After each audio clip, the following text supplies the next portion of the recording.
തൃശൂരിൽ തെരഞ്ഞെടുപ്പ് പ്രചാരണത്തിന് തുടക്കം കുറിച്ച് സുരേഷ് ഗോപി ഇന്നലെ നടന്ന സ്വീകരണ പരിപാടിയിലും പൊതുപ്രകടനത്തിലും ഒഴുകിയെത്തിയത് ജനസാഗരം. ഇന്ന് ചേർപ്പ് മണ്ഡലത്തിലാണ് സ്ഥാനാർത്ഥി പര്യടനം നടക്കുന്നത്. വികസന നായകനായി തൃശൂരിലെ ജനത സുരേഷ് ഗോപിയെ നെഞ്ചിലേറ്റിയ ആത്മവിശ്വാസത്തിൽ തന്നെയാണ് BJP നേതൃത്വവും.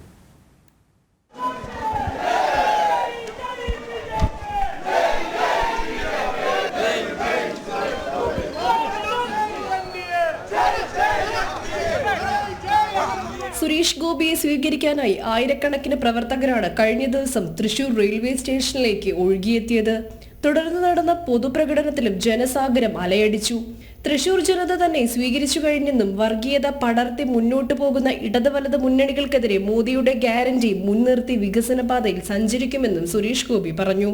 ചോറുണ്ടിട്ട് അത് വായിച്ച് അല്ലെങ്കിൽ കേട്ടാലോചിച്ചാൽ മതി. അവരുടെ വർഗീയത മാത്രമേ അതിനകത്തുള്ളൂ. വർഗീയത മാത്രമേ ഉള്ളൂ. ഒന്ന് ആലോചിച്ച് നോക്കൂ. സുരേഷേട്ടാ, സിദ്ധാർത്ഥിന്റെ വീട് സന്ദർശിച്ചിരുന്നു. വലിയ തരത്തിലുള്ള വിഷയം അതൊക്കെ അവർക്ക് മടക്കി വെക്കണം അല്ലേ? മറ്റേ മാസപ്പടി, ഞാൻ ഇതിനെക്കുറിച്ചൊന്നും ഇന്നുവരെ പറഞ്ഞിട്ടില്ല, ഇനി വിടത്തില്ല.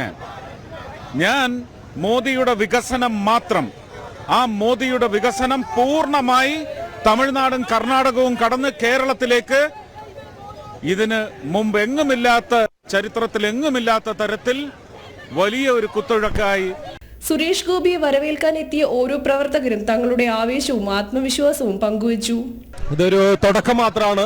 ഈ തെരഞ്ഞെടുപ്പിൽ എന്താണ് സംഭവിക്കാൻ പോകുന്നത് എന്നതിന്റെ ഒരു സൂചനയാണ് ഇന്നിവിടെ കാണുന്ന ജനക്കൂട്ടം. ഈ തെരഞ്ഞെടുപ്പിൽ 2024 ലോക്സഭാ തെരഞ്ഞെടുപ്പിലെ കേരളത്തിൽ ഏറ്റവും കൂടുതൽ ഭൂരിപക്ഷത്തോടു കൂടി ജയിക്കുന്നത് സുരേഷ് ഗോപി ആയിരിക്കും എന്നുള്ളതാണ് ഇവിടെ തടിച്ചുകൂടിയിട്ടുള്ള ജനങ്ങളുടെ പ്രതികരണങ്ങളിൽ നിന്ന് നമുക്ക് മനസ്സിലാക്കാൻ സാധിക്കുന്നത്. തന്നെ പകുതി ജയിച്ചു കഴിഞ്ഞു. Well begun is half done, half one എന്നാണ് പറയുക. തുടക്കം തന്നെ ഉജ്ജ്വലമായി, തൃശ്ശൂർകാരുടെ ഭാഷയിൽ അടിപൊളിയായി.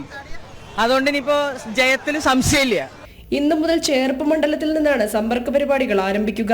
ആനക്കല്ല്, അവിണിശ്ശേരി പള്ളികളിലും കോളനികളിലും തൊഴിലാളി കൂട്ടായ്മകൾക്കിടയിലും തുടങ്ങി നിരവധിയിടങ്ങളിൽ സുരേഷ് ഗോപി സമ്പർക്കം നടത്തും.